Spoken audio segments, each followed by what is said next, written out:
మాజీ మంత్రి BRS MLA KTR కు ఫార్ములా ఈ కార్ రేసు కేసు ఉచ్చు బిగుసుకుంటోంది. కేటీఆర్ కు ఎస్బీ నోటీసులు జారీ చేసింది. ఫార్ములా ఈ రేస్ కేసులో ఎల్లుండి ఉదయం 10 గంటలకు విచారణకు రావాలని నోటీసులో పేర్కొన్నారు. అయితే కేటీఆర్ మంత్రిగా ఉన్న సమయంలో ఫెమా నిబంధనల్ని ఉల్లంఘించి నిధులను విదేశాలకు తరలించారనే ఆరోపణలకు ఆయనపై ఏసీబీ కేసు నమోదు చేయడమే కాకుండా A1 గా చేర్చింది. ఇప్పుడు మరో అడుగు ముందుకేసి ఈ నెల 6న ఉదయం 10 గంటలకు విచారణకు హాజరవ్వాలని కేటీఆర్ కు నోటీసులు ఇచ్చింది. ప్రాథమిక దర్యాప్తులు సేకరించిన సమాచారం ఆధారంగా ఒప్పందంలో చోటు చేసుకున్న పలు కీలక ఉల్లంఘనలను ఏసీబీ ఇప్పటికే గుర్తించినట్లు తెలుస్తోంది. వీటి ఆధారంగా నిందితులను విచారించే అవకాశం కనిపిస్తోంది.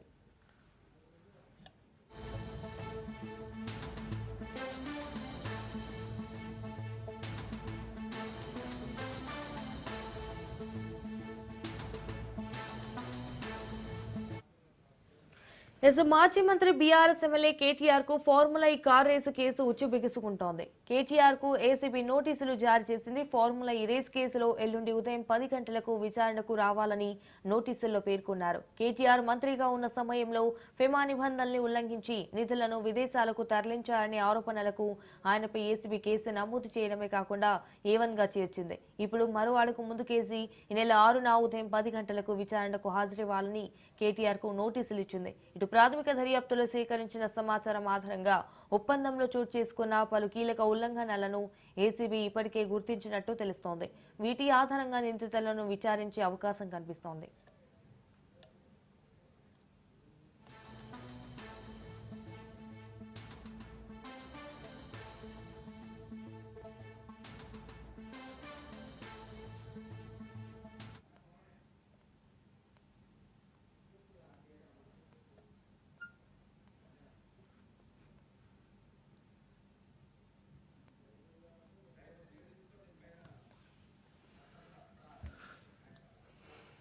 మాజీ మంత్రి బీఆర్ఎస్ ఎమ్మెల్యే కేటీఆర్ కు ఫార్ములా ఈ కార్ రేసు కేసు ఉచ్చు బిగుసుకుంటోంది.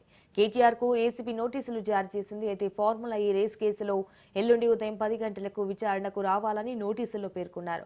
ఇటు కేటీఆర్ మంత్రిగా ఉన్న సమయంలో ఫెమా నిబంధనల్ని ఉల్లంఘించి నిధులను విదేశాలకు తరలించారనే ఆరోపణలకు ఆయనపై ఏసీబీ కేసు నమోదు చేయడమే కాకుండా A1 గా చేర్చింది. రైట్గా ఇదే అంశానికి సంబంధించి మరిన్ని డీటెయిల్స్ మా ప్రతినిధి రత్నకుమార్ ఫోన్ ద్వారా అందిస్తారు. రత్నకుమార్, చెప్పండి, దీనికి సంబంధించిన అప్డేట్స్ ఏంటి? ఫార్ములా ఈ కార్ రేస్ కు సంబంధించి కేసులో ఇప్పటికే ఒకవైపున ఈడీ అధికారులు ఇన్వెస్టిగేషన్ వేగవంతం చేసినటువంటి నేపథ్యంలోనే వరుసగా ఇందులో ప్రధానంగా నిందితులుగా ఉన్నటువంటి ముగ్గురిని ఒకవైపున A1 గా కేటీఆర్ ఉన్నారు, A2 గా ఇటు మాజీ ఐఏఎస్ సీనియర్ అధికారి, అప్పుడు ఆ సమయంలో స్పెషల్ చీఫ్ సెక్రటరీగా పనిచేసినటువంటి ఐఏఎస్ అధికారి అరవింద్ కుమార్, ఇక ఆ సమయంలో మాజీ చీఫ్ ఇంజనీర్ గా పనిచేసినటువంటి మాజీ చీఫ్ ఇంజనీర్ బిఎల్ రెడ్డి. ఈ ముగ్గురిని కూడా విచారించాలని కూడా ఇప్పటికే ఈడీ అధికారులు నిర్ణయించుకున్నారు. అయితే గత 2 రోజులుగా కూడా వీరిని విచారణ చేయాల్సి ఉంది. కాకపోతే వారు తమ వ్యక్తిగత కారణాల కారణంగా విచారణకు హాజరు కాలేకపోతున్నాము, తమకు మరికొత్త సమయం ఇవ్వాలి విచారణకు అన్ని ఇటు ఈడీ అధికారులకు ఒక లేఖ మెయిల్ ద్వారా అప్లై చేసుకోవడంతో ఇటు ఈడీ అధికారులు కూడా దానికి సానుకూలంగా స్పందించి మరొక తేదీలను కేటాయించడం జరిగింది. ఇందులో ముఖ్యంగా బిఎల్ రెడ్డి అలాగే అరవింద్ కుమార్ ఈ ఇద్దరు కూడా 8, 9 తారీఖుల్లో మరొకసారి విచారణకు రావాలి ఆ తేదీల్లో. ఎందుకంటే ఇప్పుడు కొంత సమయం కావాలని కోరారు కాబట్టి దాన్ని అర్థం చేసుకొని 8, 9 తారీఖుల్లో అరవింద్ కుమార్ అలాగే బిఎల్ రెడ్డి ఈ ఇద్దరు కూడా విచారణకు రావాలనేటువంటి విషయాలను కూడా తెలియజేయడం జరిగింది. ఇక ఇప్పటికే 7వ తారీఖున కేటీఆర్ యొక్క విచారణ అనేది ఉంటుంది. మరి 7వ తారీఖున కేటీఆర్ ఈడీ అధికారులు ఎదుట విచారణకు హాజరవుతారా లేదా అనే ఒక సస్పెన్స్ అనేది కొనసాగుతూ ఉంది. ఇదిలా ఉంటే ఇప్పటికే ఈ కేసులో ఇటు ఏసీబీ కూడా దూకుడు పెంచింది. ఏసీబీ అధికారులు కూడా ముగ్గురు నిందితులుగా భావిస్తున్నటువంటి వీరికి కూడా నోటీసులను జారీ చేయడం జరిగింది. ఇందులో ప్రధానంగా కేటీఆర్ కు 6వ తేదీన విచారణకు హాజరు కావాల్సిందిగా తెలియజేయడం జరిగింది. ఇక మిగతా ఇద్దరు కూడా నోటీసులు ఇచ్చి వారు కూడా విచారణకు హాజరు కావాలి అంటూ కూడా కొంత సమన్లు జారీ చేసి విచారణకు పిలిచారు.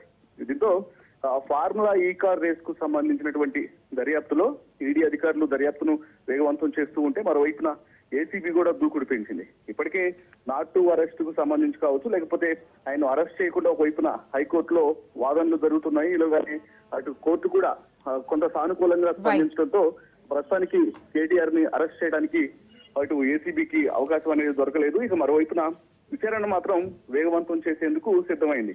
అందులో భాగంగానే ముఖ్యంగా ఈ యొక్క కేసులో 55 కోట్ల రూపాయల నిధుల మళ్లింపుకు సంబంధించి డైరెక్ట్ గా ఆర్బీఐ యొక్క పర్మిషన్ అనేది లేకుండా ఆ విదేశీ అకౌంట్లకు 55 కోట్ల రూపాయలను నేరుగా పౌండ్స్ రూపంలో ట్రాన్స్ఫర్ చేసేటువంటి దాంట్లో అవకతవకలు జరిగాయి, అధికార దుర్వినియోగానికి పాల్పడ్డారన్నటువంటి ఉద్దేశంతో ఏసీబీ కేసు నమోదు చేసింది. ఇక ఈ ఎఫ్ఐఆర్ ను బేస్ చేసుకొని ఈడీ అధికారులు కూడా మనీ లాండరింగ్ యాక్ట్ ప్రకారం ఆ కేసు నమోదు చేసి దర్యాప్తు చేస్తున్నారు. ఇక 7, 8, 9 తారీఖుల్లో A1, A2, A3గా ఉన్నటువంటి కేటీఆర్, అరవింద్ కుమార్, బిఎల్ఎన్ రెడ్డి ఈ ముగ్గురిని కూడా ఈడీ అధికారులు విచారించబోతున్నారు. మరోవైపు ఏసీబీ అధికారులు కూడా నోటీసులు ఇచ్చారు కాబట్టి వారు కూడా ఈడీ విచారణ అనంతరం వారు కూడా విచారణ చేసేటువంటి అవకాశాలు ఉంటాయి. Right Ratnakumar, thank you for the updates.